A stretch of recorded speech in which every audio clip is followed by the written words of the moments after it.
Les Champs-Élysées, au garde à vous. Il est 5 h ce matin, deuxième jour de répétition. D'abord la musique pour l'animation d'ouverture.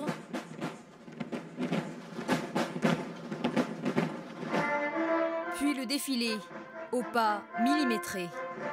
En tête de cortège, les troupes africaines de l'opération Serval au Mali. Pour les guider, un entrelac infini de traits, de lignes et de points au sol. Un parchemin réalisé de nuit, il y a quelques jours. À l'œuvre, une équipe de taggeurs d'un genre particulier. Vas-y, 6,40 m. Ouverture. L'opération est cruciale, alors pour surveiller le chantier, les militaires ne sont pas loin. Si on loupe un trait plus ou moins d'1 mètre, le dispositif risque d'être faussé et on devrait reprendre au début. Et ce n'est pas toujours facile de s'y retrouver. C'est un peu compliqué aussi de travailler la nuit en fait. Il n'y a pas d'éclairage, oui, donc c'est encore une difficulté supplémentaire pour pouvoir bien repérer le tracé.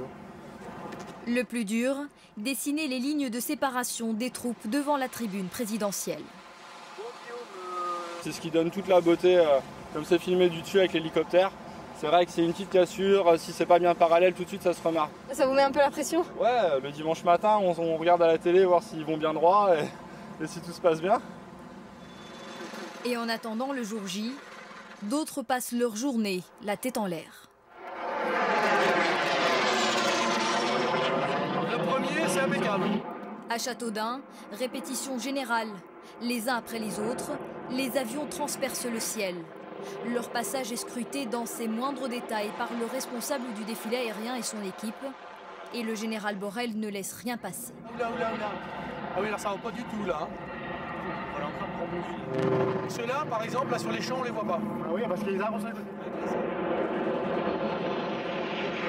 On est toujours en train de critiquer parce qu'on veut la perfection, donc c'est normal qu'on critique, hein, mais on critique parce qu'on est en train de parler d'écart en secondes là. Hein. Quand on dit ils sont à +1, +2, on parle de +1 ou +2 secondes. Le timing, l'alignement au-dessus des Champs-Élysées, la météo. À bord de leurs appareils, les pilotes auront beaucoup d'éléments à gérer. Devant nous, on a pas mal d'hélicoptères qui créent des turbulences. Donc nous, on rentre derrière. On a 6 hélicos qui sont assez proches de nous devant et sur le côté. Donc oui, effectivement, un petit vent de travers qui n'était pas très fort. Mais voilà, ça passe bien quand même. À Brétigny-sur-Orge, près de Paris, c'est au sol que tout se joue. Il est 8 h du matin et tout est en place pour un premier passage. Top, départ, première répétition.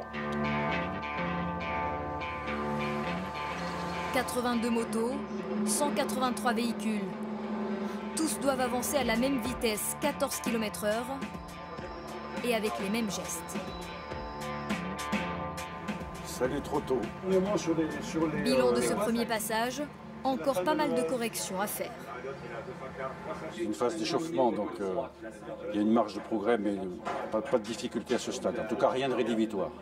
C'est un peu comme le premier rendez-vous des petits rats de l'opéra à qui on va apprendre une chorégraphie qui joueront devant le public quelques jours après. Vous avez le temps, vous avez le temps. Et tant que ce ne sera pas parfait, ils vont faire et refaire. Une habitude pour certains, une première pour d'autres. À 36 ans de carrière, j'ai réussi enfin à défiler sur les Champs-Élysées. Un peu de pression quand même? Un petit peu de pression, oui, bon, mais bon, comme on est professionnel, je pense que tout devrait aller bien. Au quotidien, on sert la France, on n'a pas la pression pour autant, donc là, c'est dans les mêmes conditions. Le 14 juillet, une expérience mémorable pour tous. Dimanche, rendez-vous sur les Champs-Élysées.